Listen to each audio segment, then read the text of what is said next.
Loser from your first solo album. And in the studio right now is Jerry Garcia. The Dead are in town tomorrow night for a concert out at the Capitol Center. How are you doing? Howdy, folks. Pretty good. It's real nice to have you by. You just landed, huh? Yeah. From the Big Bird. Moments ago. From Rochester, right? Yeah. Yeah, we flew down in a couple of twin-engine, slightly over-the-weather kind of small airplanes. Smooth flight, or? Pretty good, not bad. There's some places where there's weather breaking around the north.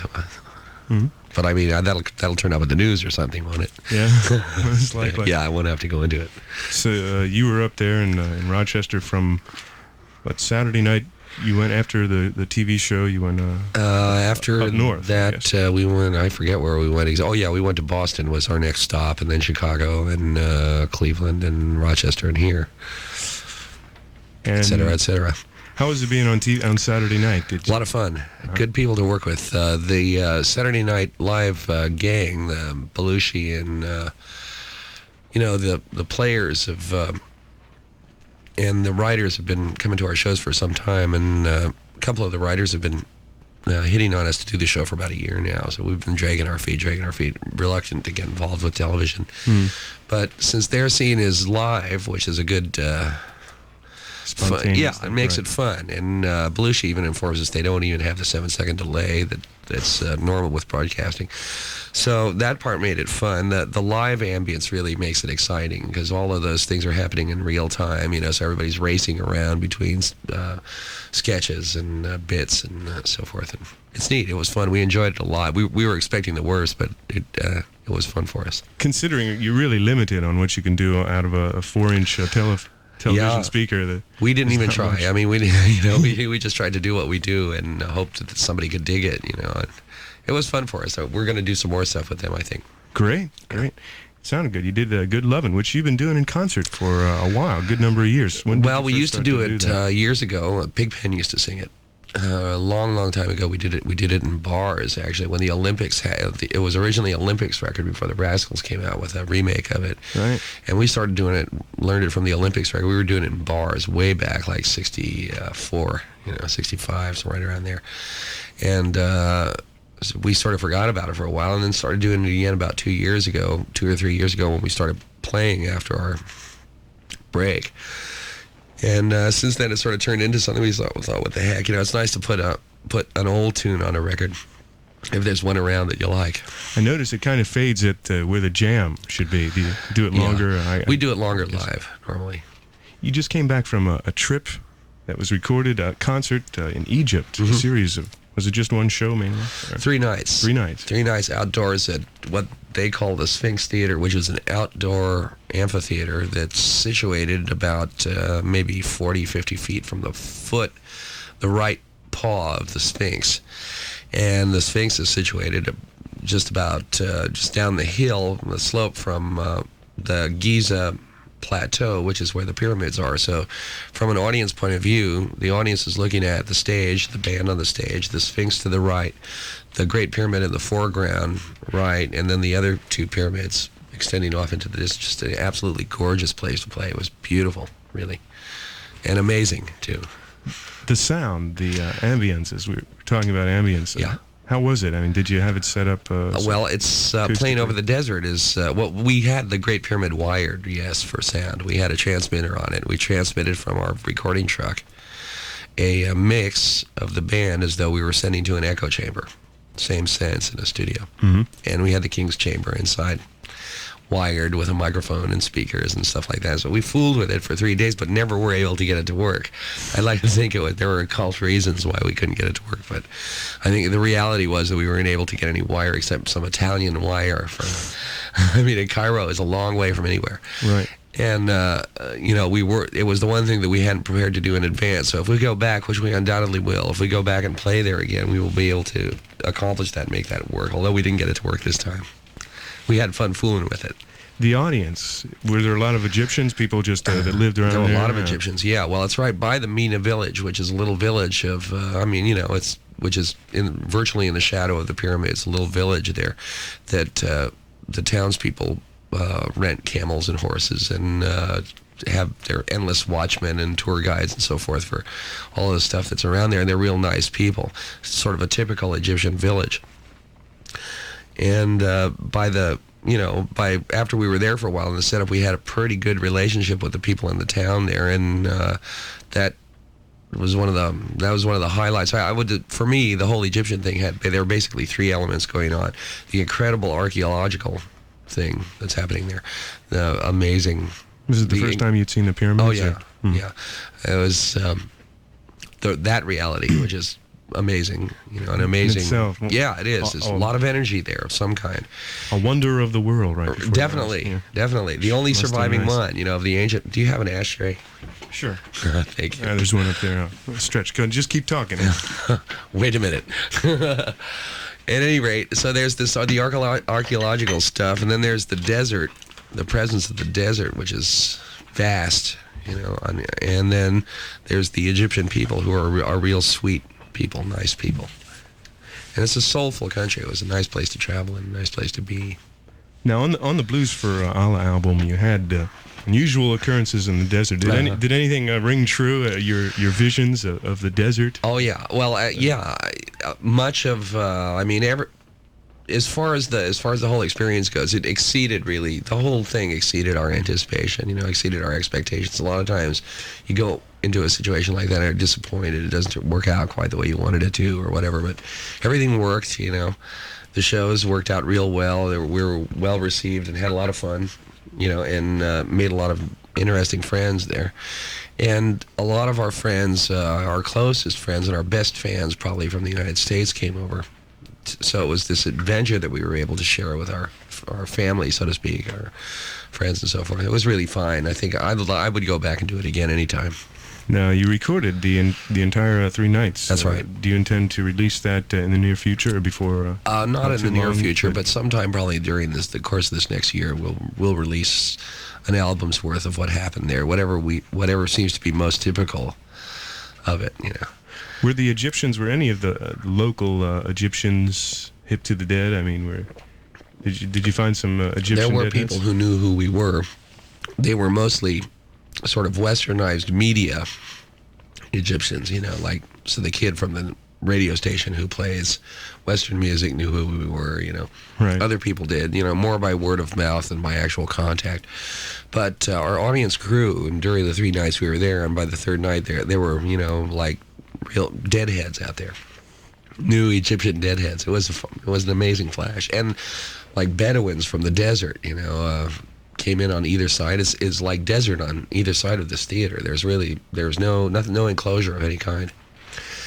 And the townspeople and the old guy that guards the Sphinx and the old guy that guards the pyramid and all this stuff. I mean, all these people got to be really involved in our whole scene. Mm.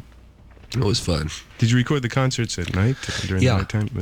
They happened at night and they were recorded at night. And on the 3rd night, interestingly enough, there was a total eclipse of the moon to accompany this whole experience. So the whole thing, a total eclipse of the moon, the Grateful Dead playing outdoors, at night. And did it get cool or did it get? No, it was perfect. It was absolutely perfect weather. Just moderate. It didn't get too hot during the day for you or anything. Did you sightsee around Cairo? Yeah, and we went down to Luxor and Aswan. And we traveled Egypt. Was it hard to set the stage up and put all your speakers up and everything? Tremendously. I can imagine. It was real hard, but it was fun too. It's like you have to. Our whole situation. I mean, the technical side of it is something we deal with all the time. It was a lot of fun Now we had all these Egyptian helpers. Is there a lot of sand to deal with just in the course all of the that day? Stuff. The recording truck got bogged down in the sand and had to go and find a funky tractor to pull it out of the sand. It broke down, and then there was mules brought in and all that stuff. I'm going to play another tune right now from Shakedown Street. The cover was done by Gilbert Shelton, who I thought it was, for some reason, I thought it was, I looked at it and I had flashes of R. Crumb. I thought, just the characterization of the guy on the motorcycle there. But then upon closer examination, I realized it's just a totally different style. It's a colleague. a colleague of our Chrome's. Mm-hmm. And it is the street that the recording studio. It's kind of in an empty lot near a bowling alley. It's an abstraction of the street. Yeah, there are a couple of things are real, or depicted from real life, as they say, and then other things are romanticized. Shakedown Street is. That's the state of mind we were in when we were making the record. What's the name of the actual street? Front Street. Front Street. Yeah, that probably doesn't matter if I tell people that here in Washington, D.C. This tune I'm going to play called France. Give me who wrote this tune? Mickey Hart and Bob Weir wrote it, and Robert Hunter wrote it. Right. And I guess it was a recent tune. They wrote it in the last. Brand new. Helped out a lot. He realized that we were involved in a sort of a deadline situation. Mm-hmm. So he's a good guy to work with, a good musician, nice guy. He has a solo album coming out soon, I think. That's right. It's neat. It's neat. You've heard it? It's good. Yeah. He's played it for us lots of times. Were any of you on the album? Or No, we weren't involved. It was produced and completed way before we started this project. Mm-hmm. Shakedown the Street. So your concerts tomorrow, and then you go to Passaic up New Jersey. That's right. For a radio broadcast, which we're doing, by the way, over WHFS, and other stations are picking that up, which will start at 8:30 or 9 this Friday night for people that don't get to catch the Dead over at the Capitol Center. The tour, you mentioned off mic to me, lasts up till New Year's. You're telling me you're going to end it in Winterland with some special event that you That's right. don't want to discuss because it hasn't fully materialized. Right, exactly. So you're doing a pretty hectic schedule. I mean, are the dates real close to? Yeah, right. Well, we usually work our rhythm in a tour is something like 3 nights of work and 1 night off is about normal for us. You were mentioning in concert the tunes that you do are actually based on your moods, and someone more than anything else. And said like occasionally you do Werewolves of London for a goof if you're in the right mood. We were doing that at least the last 2 tours we were out. Yeah, just to have fun with it. Yeah. How far back for tunes do you go? I realize all the way. All the way. Yeah, we go back to when we were playing in bars. Yeah, I mean, whatever we can remember is what it boils down to, So what happens usually is that we, for a long time, we may just forget to do a song, and then we've forgotten, and then we might say, hey, whatever happened to that tune like 2 years later, And revive it. And revive it, right, and saying, oh, this would be fun to do. Well, let's start doing this for the next tour. So that happens to some material just about every tour. How about things like St. Stephen or Dark Star? You ever do that? Dark Star we haven't done for quite a long time. I know a lot of people know that. We're going to start doing it again soon. Ah, great. Yeah. And St. Stephen we did some last year, and it's one of those things that we may pull out. We can do it, so we have done it. It's one of those things. Some things we can't do. We just haven't rehearsed them. Also, our vocal situation has changed some, so some of the tunes that Phil used to sing parts on, we haven't arranged the vocals. So Phil doesn't sing anymore? No, not too much. On a few tunes, yeah. Backup? Yeah. Mainly. You and Bob Weir primarily, with Robert Hunter, split the writing on this album, I noticed. Uh-huh. So it's kind of 50-50 with that. Right. Bob works with his friend John Barlow, and I work with Hunter, and everybody else works with Hunter when they...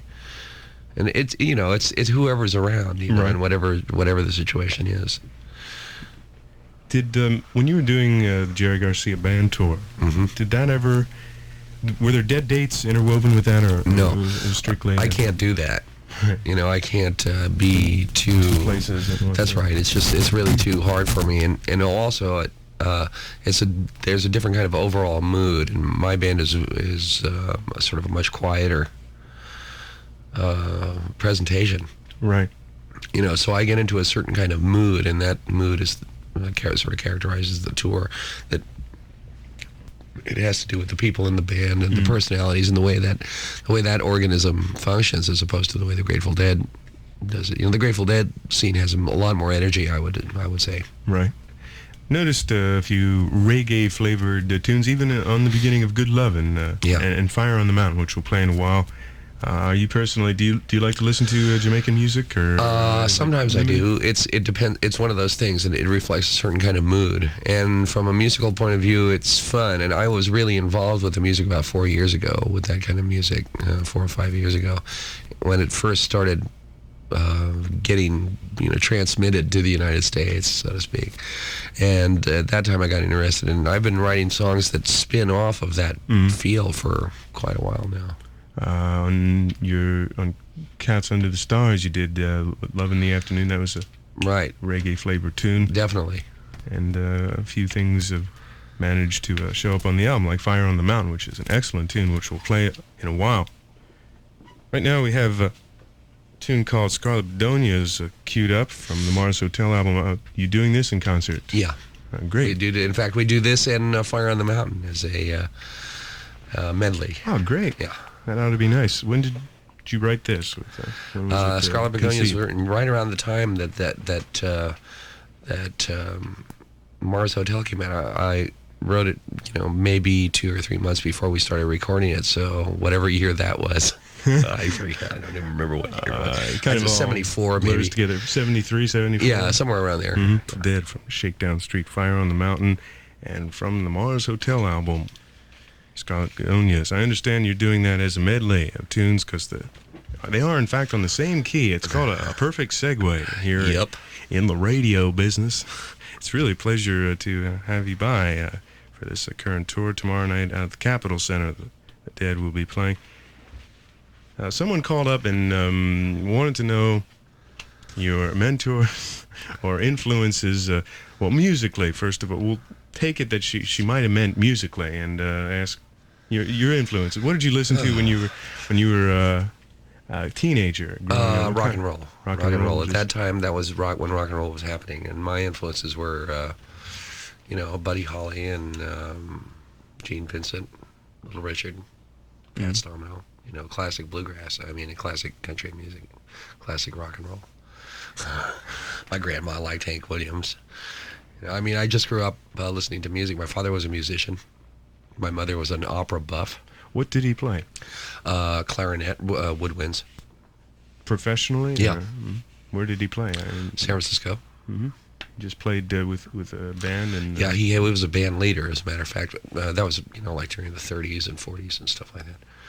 He died when I was quite young, so I didn't really know him very well, but there was this musical ambience when I was growing up. There was music around me, Mm-hmm. What type of stuff do you listen to when you're not out on the road and playing? Everything. Current stuff, just all kinds of American music, and from every time, as long as there have been recordings, that is, everything from Library of Congress recordings of Jelly Roll Morton to Art Tatum, to all kinds of rock and roll and rhythm and blues stuff, soul music, disco music, everything. They're classical too. Yeah, I go through periods of getting really intensely involved in, say, one style of music, one form of music, or one composer, or one musician, and listen to it really avidly day and night. Then maybe I just don't listen to anything for a while. Then I start listening to all kinds of things, and then something will jump out, You rediscover stuff. Yeah, that's right. Yeah. That's right. Basically, I just like music, I really like it. And it sounds like it. It's what I do. 23 past 8, we're WHFS in Bethesda. It's my extreme pleasure to have Jerry Garcia live in the studio. So where are you living now, Jerry? California. Earth. Planet Earth, particular city? I live in Marin County, which is just north of San Francisco. Home of the People's Temple. I feel pardon the bad joke. You said it. I live about 40 miles from the Golden Gate Bridge. I'd say close to the coast. I'm not going to give my address. No, we don't want you to do that. Do you go there quite often during the tour? No, not during the tour. It's really too far. It's too far, to commute to. But usually our tours are broken up into periods, kind of like 3 or 4 week periods, and then maybe 5 or 6 days break, during which time we go home usually. Do you play your hometown? Yeah, I play the bars around the Bay Area a lot, with my own band, and I go and sit in with Merle. Merle Saunders is one of my old partners, and I, I play. That's what I do, man. That's what I do. And so when we're not touring, I keep myself busy, playing around. I love playing bars. Any plans for another like Merle Saunders or John Conn album? Yeah, sure. Me and John have a real good working relationship that's been going on for about 10 years now almost. And we have a lot of plans, a lot of interesting things that we want to do, and we'll take plenty of time to do. And we're not in any rush. We're not career building, particularly. And so that Cats Under the Stars is, and in fact, my second solo album is, we've been working together pretty tight ever since my second solo album. Reflections, right? No, it's just called Garcia. Garcia, Yeah. Which was the second. Reflections, the third. Reflections the third. So the Jerry Garcia Band is actually your fourth Yeah. solo project, and another one in the works. I noticed on the albums with Merle Saunders and John Conn, you seem to do a Dylan tune here and there. And I love in Dylan fact, tunes. Positively 4th Street was just done great. When you remake a Dylan tune, you have to do it good. And you did it great. Positively 4th Street is just great. Thank you. Do you still do that when you sing? I haven't done it for a while, but there are other tunes I do. I just there are some of his lyrics just speak to me. They as a poet, I think he's just unbelievable. So I look for that part of myself in a Dylan tune, and then it becomes something that I can do. For me, in my band, I do mostly other people's tunes. I don't do so many original tunes. And it's fun to find yourself, through other people's material and through other people's ideas and stuff like that. Simple Twist of Fate was also... That's one of the ones that I do now. Yeah, we had a tape of that, and it's just a great version of that, and I don't think anyone has covered it that I know of, but you. Do the Dead do... Well, you did Stagger Lee and Good Lovin'. Do the Dead do many oldies, other oldies thrown in during the course of the concert? I tell you the truth, I really don't know. Yeah, there are a few old ones we do. Yeah, there are a few, but I can't tell you their names. But we do a handful of maybe 5 or 6 old songs that we do, the Chuck Berry tunes, classic stuff, kind of. Right, Let It Rock. Yeah, stuff that is just that we like to do. Weir does some old tunes too in his show. Right. A lot of oldies in the Bob Weir show. Sugaree, you wrote this, I guess, when in late 69, I think. 69, yeah. And the Dead do Sugaree frequently, or? Yeah, frequently. I would say every 2 or 3 shows, maybe we do it. Was there an actual? Is there such lady? a person? Yeah. No. Remember, I don't write the words, right. So I can't take any responsibility for the lyric content. Actually, Robert for Hunter. me, for Sugaree, it's like when I sing that song, I go through lots of changes. The kind of changes where sometimes that person is everybody I've ever known, male, female. A composite. Yeah. Sugaree. Everybody. Sometimes it's me, sometimes it's somebody I love. Sometimes it's none of those things, And, for me, the thing of having a song fit a lot of different situations, a lot of different emotional climates, I'd say. For me, that's an important thing, an important element of a song, because each time you sing it, there's a different mood, and you feel a different thing. If a song has a lot of depth, like a good Dylan tune, then you can have a lot of different moods, a lot of different feelings when you're singing it, How does that work out when Bob Hunter? Do you go to him with the music, or does he come to you with the words, or vice versa? We do it both ways, and all the ways in between as well. Sometimes it's very easy. Sometimes he gives me a lyric which I feel is just perfect. I have no desire to change it. Sometimes I edit it beyond recognition, and work on it a lot. Sometimes I have a melodic idea that includes phrasing, and I even know where I want the vowels. And I can work with him on that level, like an extremely technical. The craft of writing a song means that you have to respect, what it is that a singer does, what it is to be a singer, and so forth. So we've learned to work all the various ways. When we started, I wouldn't fool with his lyrics too much, but now I feel much more comfortable about that. Does he ever fool with your music? Does he ever alter the music slightly? No, he usually doesn't. Basically, sometimes he disagrees, and I tell him, wait a while, you'll hear, it'll be okay. No, he doesn't fool with the music nearly as much as I fool with the words, but basically our working relationship grows out of a respect we have for each other. And he feels that his stuff is comfortable in my hands, so to speak, so he doesn't worry about what I'm going to do with it. For Sugaree, was it altered at all? Did you change it? Sugaree worked out just right. Sugaree is one of those things that worked out just right. We're going to hear that right now, as a matter of fact. It's 23 away from 9. We're WHFS in Bethesda at 102.3. We have Jerry Garcia in the studio with us this evening. And yes, it is nice to have a song and an album, the entire album that's just immortal, as your first solo album was. About cards, a lot. A few, 2 or 3 tunes. Loser, which you mentioned you're still doing Loser. Yeah, and Deal, and even sometimes The Wheel. The Wheel. Yeah, some of those songs we still do. It has to do with a song having a life, or a half-life or something like radioactivity. They have some kind of emotional activity that they continue to have. A good song continues to have it. The Wheel is just, that's the epitome of... nice song. Great tune, great tune. You don't play steel too much anymore. I don't at all. Not a bit. I retired from the instrument. It's a full-time instrument, and it was, for me, it got to be a problem of developing muscles. That playing an instrument is is fundamentally physical, and it has to do with little articulated muscles in your hands. And when you play the steel, your left hand is holding onto a big iron bar in parallel palm down, position, parallel with the floor. When you're playing the guitar, it's wrist, up. Different action. Palm pointed toward yourself. And so what would happen to me is that I would play, when we were playing with the New Riders, I would play the first half of the night with playing on the pedal steel, and then when I go to play the guitar, my hand was like a, like a hammer.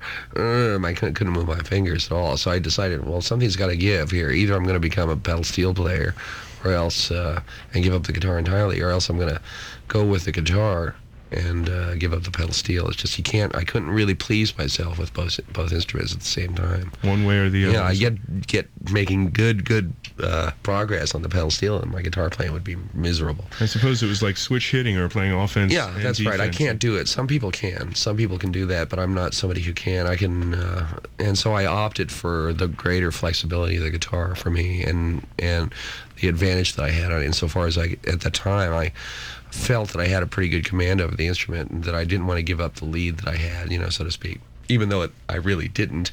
I do now, definitely. I wouldn't entertain the idea of changing over now. How about the banjo? You ever play that anymore? No, it's another thing. With the banjo, it's a slightly different situation. It's not so much a matter of chops, but although it's that too, it's more the thing of the music. And for me, the banjo is tied up in my mind, aesthetically, to bluegrass music. I wouldn't want to play the instrument unless I was playing the music. Right. And I wouldn't want to play the music unless I were able to do it comfortably with people who played really well. And for me, Old and in the Way was my chance to live through my earlier ambitions in bluegrass music. It was my chance to be that, something that I wanted to be before, and that I'd worked at. I'd spent a lot of my life working at. Peter Rowan and Vassar was on that. Yeah, Vassar. Yeah. So that really didn't last. When about a year or 2 years, maybe 63, I think it was, that we were doing that. 63, 64, again, during that period. So it was another side project, more or less, at that time. Yeah, it was something I was doing basically for fun. So I dusted off the banjo, and what happened was Pete Rowan and David Grisman were both old friends of mine from my bluegrass days. Were living in the same town as I was at the time. We decided, what the heck, we're right here, we might as well play a little together just for fun. I said, all right, I'd warm up my chops on the banjo, and I took it out on the road with me and practiced on it and stuff like that until I got to where I could play, fairly competently. And we went ahead and just organized the band and contacted Vassar, who was really an agreeable and wonderful man, a good man, and a good model for any musician. I mean, he's a guy who loves to play and plays really well. And we were off, And John Kahn also was in on that. He played acoustic bass for that. It was excellent. It's a nice band. It's a good album. We're going to talk about the early days, the days of the Warlocks, and how the Dead evolved. After these messages, we'll be back with Jerry Garcia. Right. We're back, and it's 17 away from 9 o'clock. We have Jerry Garcia with us. In, I guess it was maybe about 1964, Jerry, or the Warlocks, officially. Yeah, 64. I think it was. It was a long time ago when you think about it. God, I'll say. It was like 14 years, maybe. Today being 12, the anniversary of the assassination of President Kennedy 15 years ago, so it was like 14 years ago, I guess, when the Warlocks were.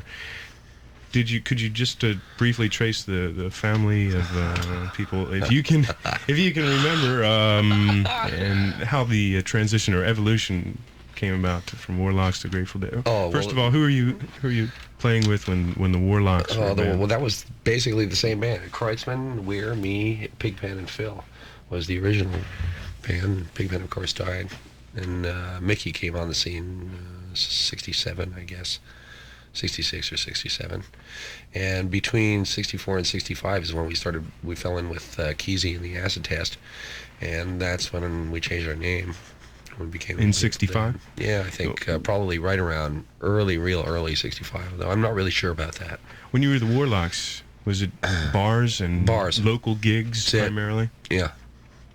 Was it more or less running into Kesey? Did you expand your horizon and start playing outside concerts and different things at that point? Or? No, at that point we retired from all overground musical activity, and we only played the Acid Tests. And we did an occasional casual or pickup, and we still had a straight agent, the only one at the time in the Bay Area.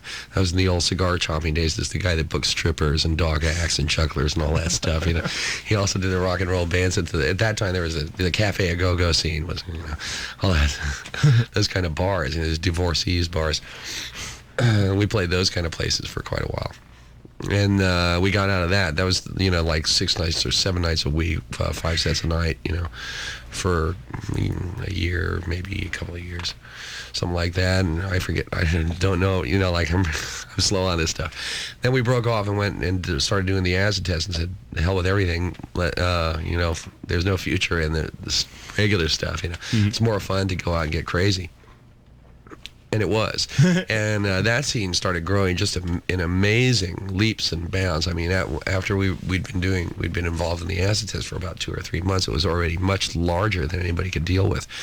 And about that time, Kesey got into more trouble and had a fleet in Mexico. We went to L.A., moved in with Owsley, down in Los Angeles, then came back to San Francisco after a few months. And by that time, Bill Graham had... in imitation of the Trips Festival and the Acid Test, had put together a sort of a concert scene. He and the Family Dog, Chet Helms, and Rock, who's with me here, was involved in that stuff, the early concert promotions in San Francisco. Right. And then we just, you know, we found ourselves, we were booked at the Fillmore just about every other weekend for the longest time, you know, because we were starting at the same time Graham was. Yeah. And... then he opened his Fillmore East and stuff like that. The record contracts and all that came along. What was it like living with Owsley? Crazy. Crazy? Yeah, it was plenty crazy. Did you still know Kesey then? Or? Yeah, sure. Yeah, I mean, all of these people are people we still know. All these people. Mm-hmm. You know, Kesey was with us in Egypt, so in fact, was Owsley. Great. And a lot of our other friends, a lot of the old pranksters were over there. In fact, almost everybody who was involved with the Acid Test was over there. And it was like, you know, the first annual pyramid test is what it boils down to. It was sort of a reunion. Yeah. The pranksters were all there? Sort of, yeah. It's great. They had it was quite a cult, I guess, back then. And all those people are still around, and they're still firmly committed to the other side of life, so to speak. You know, Freddie Neal. Yeah. That certainly spawned a bunch of movements, and it was based in that area. Things just kind of spread out. It was like a chain reaction spreading out everywhere. So this was like, what, 66? We're up to about 66 when you were 66, 67, right around the 66, 67. Anthem of the was the album Anthem of the Sun? Was it? We made that after we'd actually we'd gotten uninvolved with Owsley as a matter of practicality, and our first album from Warner Brothers we did in a matter of days, really less than a week. The whole album was done, mixed and everything. Then on our next record, we decided, well, this time why don't we try something a little different? You know, why don't we imagine a record into existence, so to speak. Let's try something very different. So we began the process of building Anthem of the Sun, which took almost a year, I would say, start to finish, and we were working at it almost completely full time. We were touring at the time as well, so we took it around to all different studios, old Criterion down at Miami, where Stills now works all the time, and those guys. Some studios in New York, all over the place. We worked on that record everywhere in the United States that had a studio at the time. and built this incredible. What it really is a sound collage, and the mix we dealt with it as though it were a performance. So we put the record together, assembled all the bits and pieces of it, and all the overdubs and all the various tracks, and then Phil and I and Dan Healy rehearsed the mix, basically, just as though it were a performance, like an electronic music performance.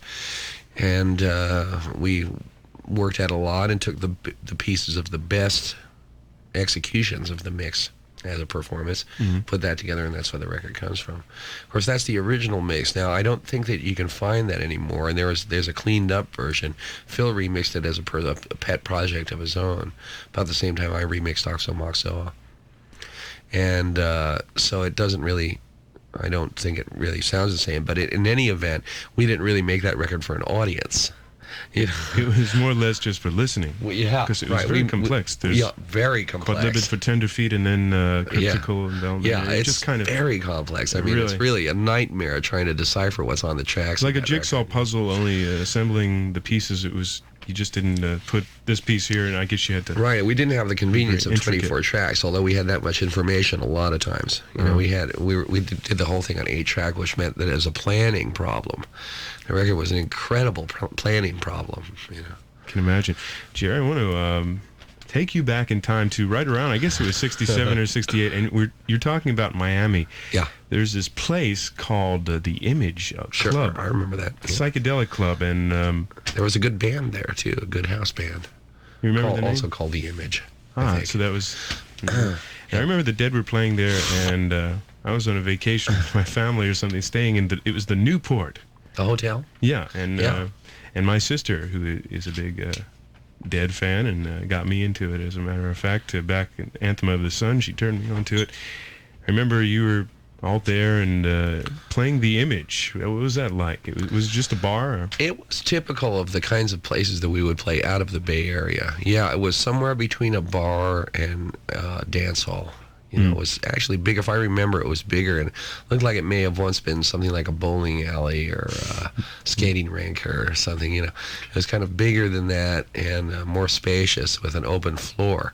And at that time, there were a lot of places like with names like Electric Playground, Electric Factory, Peppermint Lounge. Yeah. Well, that was a little different. That was that had a different connotation. These are places that were really for freaks more. They were kind of, you know. They were media carried images and ideas, really, that somebody would pick up, you know, in some place. They would put together their idea of what a psychedelic something would be, you know. And there'd be a picture of some paisley or something. That's right. Yeah, something. Flashing lights. Right, and flashing all that lights, kind of stuff. sure. Right. And so this was, I guess, lead up to, when was American Beauty done? About late. No, that must have been 69. 69? Or no, I really don't. I'm bad on this stuff. Phil is good on chronologies. I think that it may have been 69 or must have been 69. Right. I can't tell. I don't remember exactly. At that point, the Grateful Dead. Well, not. I don't want to use any bad cliches, but you were a little less psychedelic. I mean, there were folk things and acoustic things, Friend of the Devil. Yeah, that's right. And what happened was that we developed, as a matter of necessity, really, a reaction to making too complicated of a record. We decided this time when we go to make a record, let's make a record in a simple way. You know, let's come up with simple material for it and make a record simply and not get hung up making a record for a year. Let's try to do it in a month. Mm-hmm. You know? So, you know, Working Man's Dead was like an 18 or 20 day project. It was a short record, and it was easy to do, and we rehearsed for it, and the songs were well conceived in terms of their setting and what they were going to sound like. And it was almost equal. There was 4 or 5 songs on a side. That's right. It was. So we very much, at that time, approached the medium that we were dealing with, records. Whereas before we didn't. We were more into jams. Yeah, we were inventing our own version of what a record was and things like that, you know, which takes more time. So Working Man's Dead, and then American Beauty is basically a continuation of the same energy. Mm-hmm. Although what we were doing live while those records were being made was quite different. Now, a little bit later, especially after American Beauty, we decided, why don't we try to do this on stage? Why don't we try to you know, the acoustic guitars and so forth. Let's see if we can do some of this stuff on stage. And then there was a period when we did do an acoustic set. Other than trucking, are you performing much from American Beauty? Yeah, there are a few songs that we sometimes do from American Beauty. We do Friend of the Devil, although it's quite different now. We have a different arrangement of it, so to speak. Box of Rain? Box of Rain we don't do, but Donna wants to do that song. So we may start doing it again. These songs are not really gone, you know, they're only temporarily put aside. And then there are a few others too. We spent some time coming up with a different arrangement for Ripple that we could perform, since it's pitched a little bit low for projecting, you know, into a house. It's really pitched intimately as though you were performing in a small room. So that meant that we had to rearrange the way it worked. Otherwise, we couldn't really deliver the song. We did that, but then we ended up not performing this song. So since then, everybody's forgotten the words. That kind of stuff happens, you know. At any rate, but the best of those songs will reappear, no doubt. So after Working Man's Dead and American Beauty, by the way, I want to bring this. I guess Bob Hunter is involved, and Roses have come up with like the Skull Rose album. And there's a rose on American Beauty, and it's a common. It must have been the Roses. Is Robert Hunter? It's a logo, I guess. It is. Yeah, we've used it as a logo, although I think it comes really from that original Skull and Roses that concept, print, of Kelly and Mouse's that they uncovered somewhere, and that just the association at that point gave us the rose to fool with. And Hunter's used the rose for Tiger Rose, his record, one of his records and stuff like that. And the rose is a beautiful image. I mean, it's, you know, for me, the idea of American Beauty came into my mind really right from the rose, you know, the American Beauty rose. Really... After you decided to end your association with Warner Brothers, had you decided that on a company, and then it was going to be your own, the Grateful Dead's own record label? We decided we wanted to do something different. Other than be on Warner's? Yeah, and it wasn't because Warner's was a bad company. They were actually a very good company for us. But the only other thing that was happening at the time was Columbia. At that time, Clive Davis was the head of Columbia, and he wanted the Grateful Dead on Columbia. But we were intimidated by the largeness of Columbia. We didn't want to become part of the Columbia mega organization, you know. Right. So we said, no, I think we're going to try something different. So we made an effort. We did do the thing and found out what it was like to try to run a record company, and was involved in that and failed pretty badly at it. And we, as a matter of how perfect our timing was to fail, the year that we decided to have our own record company is the year the prices of vinyl, the oil shortage year is what it was. The prices of vinyl went 4 times as high, and, you know, records have never been the same really since then. Yeah, and they just went up to 8. Yeah, Like that. So it's, you know, it's not, I wouldn't want to be involved in it again, mainly because the amount of time and effort that you have to put into it is really not something. Detract, right? Yeah, I'd rather be a musician at this point than a businessman. Exactly. Well, exactly. That's sort of the same thing that happened with Grunt Records. Sure. It just kind of fizzled out when the airplane realized, the Starship now realized that it was either music or business, I guess. Yeah, I guess. That's what happened. Yeah, something along those lines. So then United Artists, you ended your association with them, and then now Terrapin and your solo projects, and the new album Shakedown Street is now on Arista. How's that been for you? Real good. Arista is a nice company for us. Of course, you're working with Clive now. That's right, and we like Clive. We've always liked Clive. We've got along pretty good with him, and his company is hot, you know. And he's an intelligent man. He knows what's good. He's an easy guy to talk to, and he appreciates who we are and what we've done and what we've been through, and how seriously we take ourselves. When we take ourselves seriously. You know? A minute before 9, we're WHFS Bethesda, Maryland, and I'm going to play some music here, Jerry. This is the title song. I've got to go pretty soon. From Shakedown Street. We'll play the title song from this and come back and wrap it. I know you have to mosey along here. That's right. So.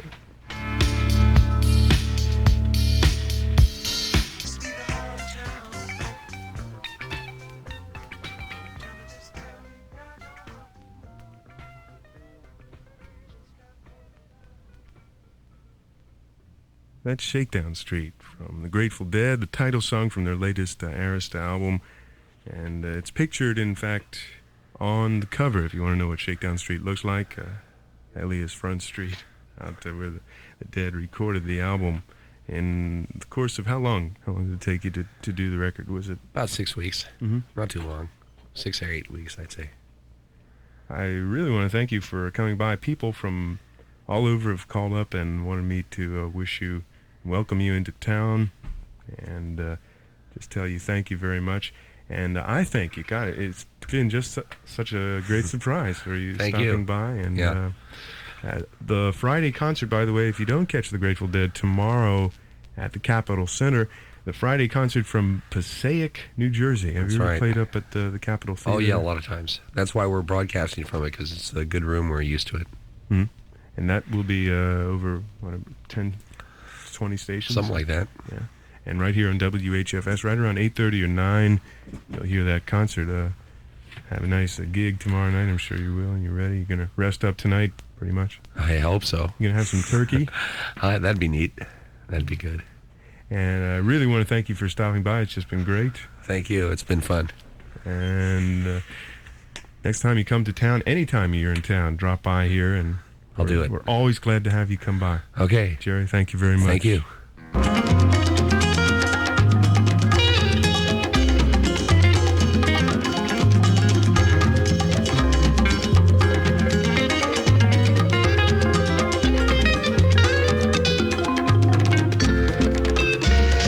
Weir and Donna Godchaux from the Grateful Dead at intermission during the broadcast. Donna, you have a song on the new album that you sing. It's very much unlike the traditional Grateful Dead image. How did that particular song come together and be on the album? Well, I just wrote it, and we were doing a record, and We recorded so I it. taught it to the boys. You going to be writing more now, or? is it Yeah, just every an chance I isolated get, instance? that's what I want to do and what I really enjoy doing. Lowell George produced the album. Is there any change working with him than the last record? Well, he's quite a different sort of guy, which means he's quite a different sort of producer. He's a lot looser than Keith Olsen was. Well, it seems now you're almost experimenting with producers, going from Keith Olsen, who was very hot with Fleetwood Mac, and Keith did your solo album too, didn't he? And now you're with Lowell George, who specializes, I suppose, in a whole different kind of sound. Yeah. Are you looking more toward an image recording-wise? Are you looking for kind of a studio sound different than the one you had? Not really, not consciously. A selection of a producer arrived simply through direst necessity. Essentially, we had to have a producer because there's so many of us, so many minds brought to bear on one given subject that we just can't ever come up with anything. There's too much discussion. We never get anything done. For example, like on what things? On songs to use? On songs to use, on how the arrangement should go. It just takes forever to come up with agreement. And if you have somebody, a strong man, to sort of keep the trains running on time or whatever, get everything happening and make decisions, that's essentially what you're paying a producer for. How were you satisfied with the sound of the album and the way it came out? Not entirely. Of course, I never am. There's always more that could have been done. When you get done with a record, you just have to, at one point or another, cut it loose. It's like anything else. It's like a painting. You have to learn to stop piling it on after a while. What made you decide to do Good Lovin' on the album? It's a big request item. And you've done cover versions before, so it's really nothing new. But it's just, how'd you discover the song? Were you into the Rascals version? Pigpen used to do the song, and he got it from the Olympics version, the original version, at least that I heard. And then the Rascals copped that, and then meanwhile we've been doing it all along. What's the difference in the way you're recording now and the way on your first record? I understand that only took like 3 days to record. How far have you come since then? I imagine. Well, it's real different. That was a 4-track record. I mean, a 4-track recording machine. There wasn't a whole lot in the way of overdubbing or anything like that. Most of it happened live back then. And today everything's most meticulously done. Even between your first and second album, though, your first took like 3 days, and the second one took something like 6 months to do, from what I understand now.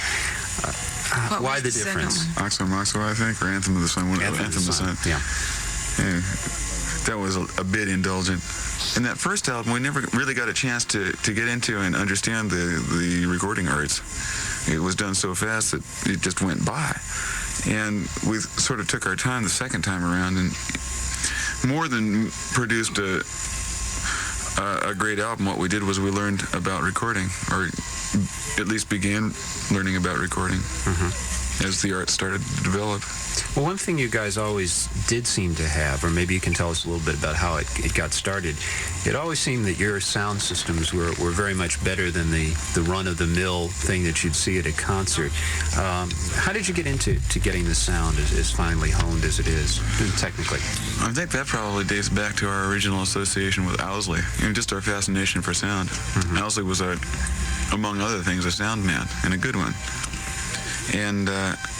And he taught us a bunch about sound, about projection and all that kind of stuff, and made us real quality conscious. Yeah. Did people try to talk you out of it for economic reasons in the beginning? Did they say, all along, it's just not worth spending the money, that they're not going to appreciate it anyway? All along. Well, it did end up costing too much money. Yeah, sure. at one point with that monster system we had, we just ran ourselves into the hole behind it. We couldn't feed that bulldog. Donna, maybe you could tell us a little bit about how you and Keith joined the band, and going back again. This is for the historical side. We both saw the Grateful Dead at the same time, and it was different than anything I'd ever heard, and the music business had kind of left me flat, in muscle shows in Memphis around. What were you doing before that musically? Sessions? Doing sessions, yeah, in Memphis and Nashville and muscle shows. And you were tired of that whole scene? Yeah, and I moved out to California and saw the Grateful Dead, and immediately got wigged out. Got right back into it. What about on your side, Bob? How was that? That's all I've ever done, really. I ran away for a little while and tried cowboying, and that was way too hard. And I was way too young to do anything else anyway. And music was always sort of beckoning from around the corner. It's all I've ever really wanted to do. Yeah. It's all I've ever really done. Your solo album is maybe the most different, I think, in approach from anything that individual members of the Dead have recorded. It was, and this is not to use the term in a negative fashion, it was slicker. It was a smoother sound. Just that high gloss sound. Yeah, well, frankly, it was more commercial sounding, okay? It was more accessible for the average radio listener. Now, is that music that you want to do, or did you think, well, maybe I should try to make a hit album here? The way that happened was I played with a bunch of those session cats in Los Angeles, and that's how it comes out. Those guys are real competent and real slick and real proficient, but it tends to sound kind of like that. That's what I came up with. I just took a bunch of songs that, had I done it with the Grateful Dead, they would have sounded the songs would have sounded much different. But I did it with those guys, and it happened real fast and real slick and real proficient and a little cluttered.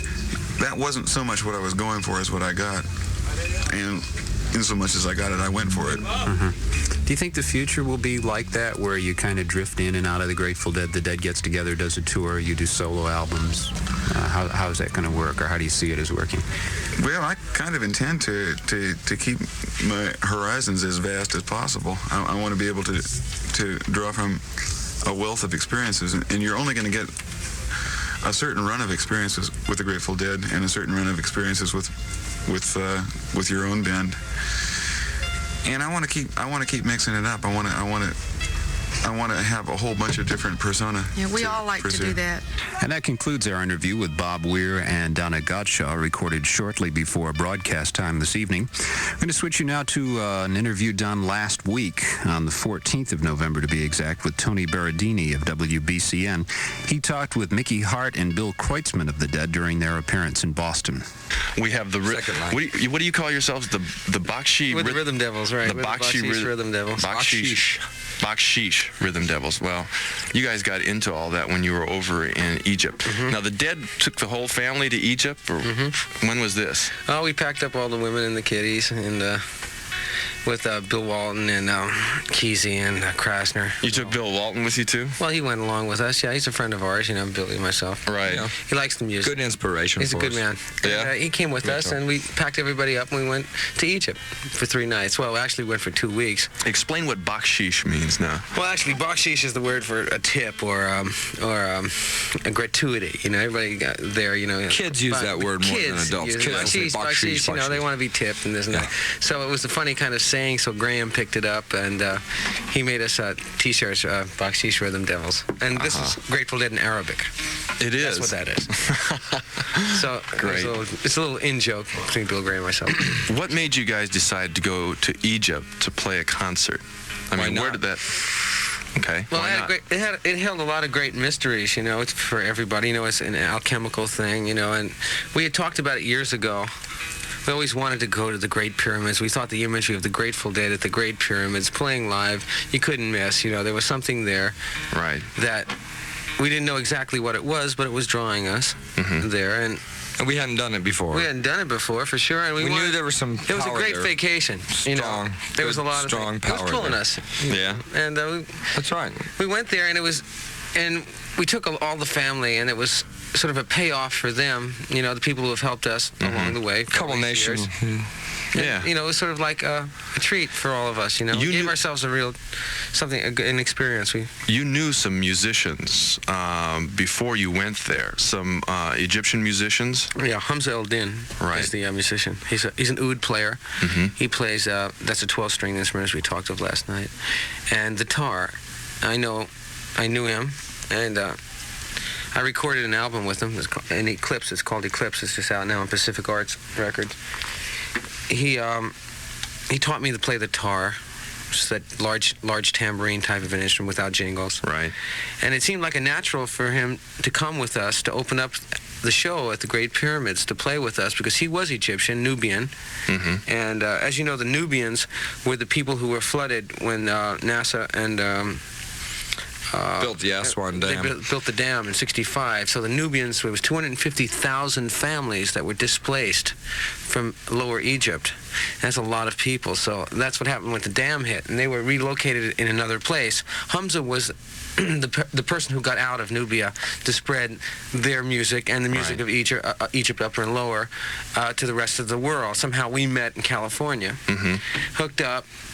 And he started teaching me the tar, and I started recording him with multi-track, and one thing led to another. So it was sort of a natural culmination to 3 years of knowing each other. And he came and played with us. We made a composition that we all played together. That was You wrote before you went over He wrote there. a piece that we all shared in. So it was like Hamza playing the oud, Hamza singing and hand clapping, and then Billy and myself and everybody one by one coming out onto the stage as Hamza was playing. Hamza left, and there was the Grateful Dead, and that's how we appeared in Egypt. That's how the show was, and then we went out into our space. Did you play what people in this country would expect would be Grateful Dead music, the regular songs? Yeah, we played. Well, we played those songs, but we stretched out, and we let the moment take us wherever it was. We were the Grateful Dead. We didn't.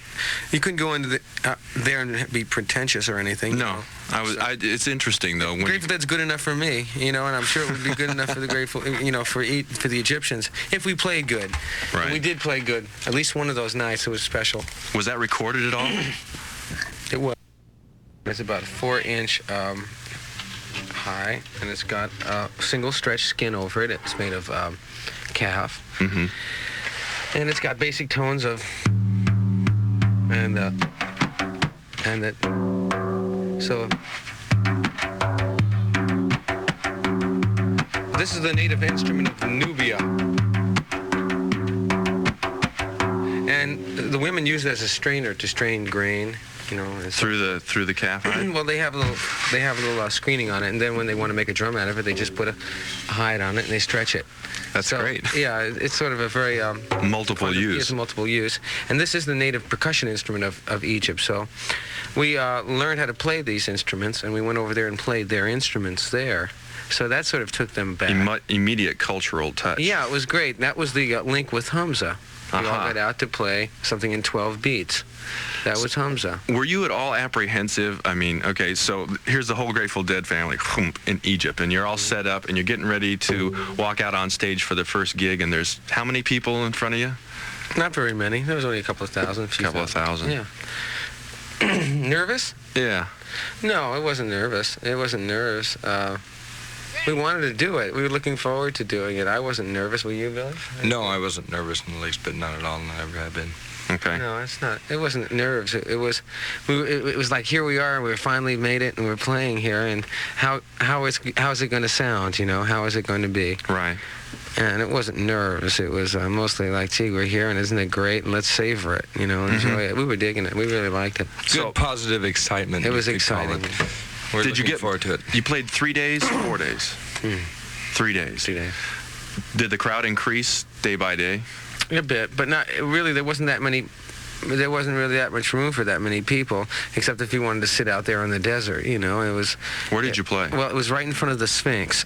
It was the 3 pyramids are behind the Sphinx, and in the front of the Sphinx there's this granite stage, which is about 80 feet long and about 40 feet deep, and that's where they hold what they call the Sound and Light show there, which is a light show that depicts pharaonic times to now and tells you about what happened to Egypt and about how the pyramids were built and who lived there and why it was devastated, and it's really a horrible situation in a certain way. The Sphinx, like, was the nose of it, the whole head was blown off by Napoleon's troops for target practice, so the whole nose is gone. I mean, these things, I mean, they were really defiled, you know, and all the outsides of them were taken away, you know, and there was gold on the top, and it was all swept away, you know, and they built mosques with them.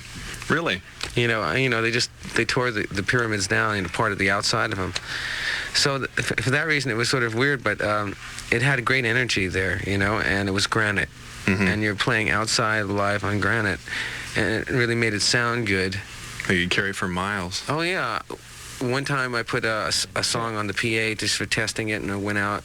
I listened to it out in the desert. I rode my horse out into the desert about 10 miles, and you can hear it. It was quite clear. So there were Bedouins that would come up on their camels and park their camels by the side, off to the side, and then by the third night they were getting into it. The first night, weird. Second night, it's like a drive-in movie. It was better. Third night, they let their camels alone, and they got off. One fellow there who was Omar. Remember Omar, the horseman? He's a friend of mine. He went and I said, how does it feel? What does this music make you feel like? You know, how does it move you? Does it at all? And he said, it makes me feel like that man on TV, that guy who jumps tall buildings and breaks bricks and stuff. And he said, that's what it makes me feel inside, because he never heard electric music, you know, right, or really a rock and roll or any sizable music. So he got moved, and a lot of the Egyptians felt like that. And the youth, we wanted to reach the youth. And that's what we did there. You know, they didn't know about trucking or Casey Jones or any of that stuff. Right. And so you had to work, you had to play, you know. I mean, you had to make music, you had to really reach them, really do the thing. That's good for you. Yeah, it was great. We found out we could do it. We found the Grateful Dead that night, and they did too. It was great. I liked it.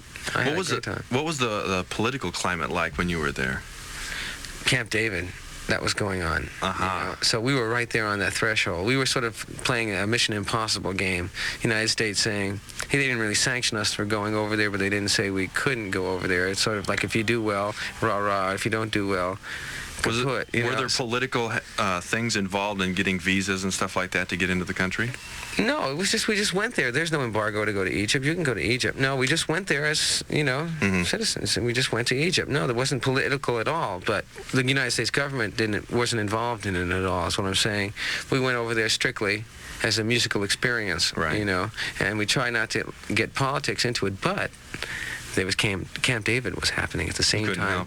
Right, you know, so there was a precipice there. We were wondering, well, if this goes sour, we're over there with, you know, we're out there. Yeah, right. So it was exciting for that, you know. Here was this giant political arm coming down, this big paw, and we were over there alone. Right. You know, Bill Graham couldn't scream loud enough, you know, or no, to make it. You couldn't move anything there. There's you and there's the desert, you know, and there's the big arm, you know. So after you played the concerts, you went out into the desert Or where did you go? You went to some villages to play the tar. What I did when everybody, after the concerts, we were there already a week before we started playing. There was 3-day concerts. So everybody was there about 9, 10, at least 10 days. Afterwards, I went with Brett Cohen and John Cutler and Geraldine and myself. We went to Humza's village, which is Kamumbo, and which was the village that was relocated after the flood of '65. So we went to his village, which is way out there. I mean, really out there. In the desert. Yeah, and these people were given sort of like government, they were relocated by the government after the big flood. So it was sort of a weird scene there. You know, they were in government houses, sort of. Small replicas, not so good, of what they had formerly had on the Nile. They were fishermen. Now they're farmers way out in the desert somewhere. So it was unusual, but there were tar players, there were drummers, and there were musicians. I took my Nagra, and I went to record them and play with them. And I went with Humza. So that's what I did. I went down to Kamumbo, and then I went to Luxor and to Aswan, where the dam is, and then back up to Alexandria on the coast to get some of the Bedouins and the Saïdians, the northern desert tribes, the wanderers. Right. And I got them up there, and we had a great time. Were they surprised that an American walked into their village with a tar and started playing? Really, it was a great thrill, you know, to actually go over there and share drums with them, you know. I mean, to share drums, and it was like the gringo drummer at first when I walked into the village, you know. I mean, there's all these black people, I mean, and I was the only white person there, you know, and I was Humza's friend. They treated me really beautiful, and there was gentlemen there. There was no jive-ass stuff. There was no finger snapping. It was really great, you know. And these people were as concerned with living, you know. Beautiful people. I mean, thoroughly enjoyed myself. And they said, okay, we accept you as a human being then. Once that was over with and the formalities, and we laughed and we talked a little bit, they can barely speak English, then I broke out the tar. And one by one, the tar players came out of the village. And a lot of people play drums there. They sit in the field, they play, and so forth. So they started to show themselves to me, one by one. So I got to meet some of the finest drummers, you know. And then they saw me play, and they saw my technique, and they checked it out, and they smiled, and then we all started playing, and it was great. It was ensembles of 20, 30, you know, enormous amounts of tar players. How long was this whole process from the time that you walked into the village to the time you actually got them? Well, we all sat in this big room for a long time because Humza's mother had died a year before, and Humza hadn't been back there in about 6 years, so they didn't know whether to cry or to laugh when we walked in, because he didn't know. He said he was confused. He says, everybody's so happy to see me and happy to see you, but I'm supposed to be in mourning because my mother was, you know, she passed away. So they, instead of crying, they laughed. And it was really a very touching scene, you know. I didn't know this, how it was going down before I was there. So we sat for a long time, and we all looked at everybody gives each other cigarettes, bunches. Everybody smokes there a lot, you know, they smoke cigarettes. And we sat for a while, and then it was about... Then Humza went outside to deal with his parents. It was about an hour or two before I broke out the tar, and then we smoked a little hashish, and everything loosened up, and then we started to play. And then one by one, the blind tar maker would come out. Really? And he would scratch the head, smell it, and see what it was, you know, see what kind of head was, and felt the texture because it was made in the United States. And then he asked me to play, and then that's how it worked. Everybody played for each other, and I get to know them. They got to know me. It was great. It really was. It was one of the high points of my life. Sounds real interesting, because you really couldn't communicate with each other except through the music. No, we didn't speak the same language at first, and as we knew each other, then they would start to speak a little English. You know, it came out a little bit. And once they were relaxed, then all of a sudden they wanted to speak with you. Then they weren't embarrassed because of their broken English, and then they started speaking. Great. It was a good experience. The Grateful Dead scored in Egypt. It sounds like it. A lot of good friends. You know, we really made contact with them. That's a more basic kind of communication than all the rhetoric that can go down too. All right. I mean, that's the kind of impression that's going to last for a while. It really was. They were really moved. I mean, there was after a while you felt it, because Grateful Dead didn't mean anything, you know, and after a while you weren't just Humza's friend, you know. You were had part of the family. Yeah, you had a relationship. I slept there at the village for 3 days. They have no roofs because it never rains there. So it's just like their houses were just like walls, and they had little rooms off to the side, and in the middle were little courtyards, and it was all sand because it was in the desert. And they had a canal which came off of the Nile. The Nile feeds everything there. The Nile is the mother. The Nile is what if you're not near the Nile, you're in trouble. I mean, because the Nile is the mother. There's no water. You were going to say something else about what was happening in the villages, I think. Oh well, one of the last things that I remember about Egypt was the feeling of the people towards the war. You know, they remembered when it was bad there, you know, when they were in war, that they put the canals on fire. You know, it's just horrible there, you know, and they don't want war. They really don't. They seem to be a very peaceful people, you know, and they just run. You know, they're just run by politicians, just like everybody else, you know, and I really got a great respect for them. You know, they were just really good folks. I went into their home, and I really got a good feeling for them, and that was the last impression that I had. I felt like I really scored there with, you know, the Grateful Dead really did a good job there as far as making friends. So that was about, you know, there are a lot of things, you know. There was the energy felt from the pyramids and what it did to our music and how it made me feel, and to see this, you know, to see the bigness of the desert and the smallness of you, you know, and the surrender to the desert. There was that whole thing, you know. Either the desert eats you. I mean, you can't eat the desert, so the desert will eat you if you don't give up to it. We rode, like, I mean, Billy would ride.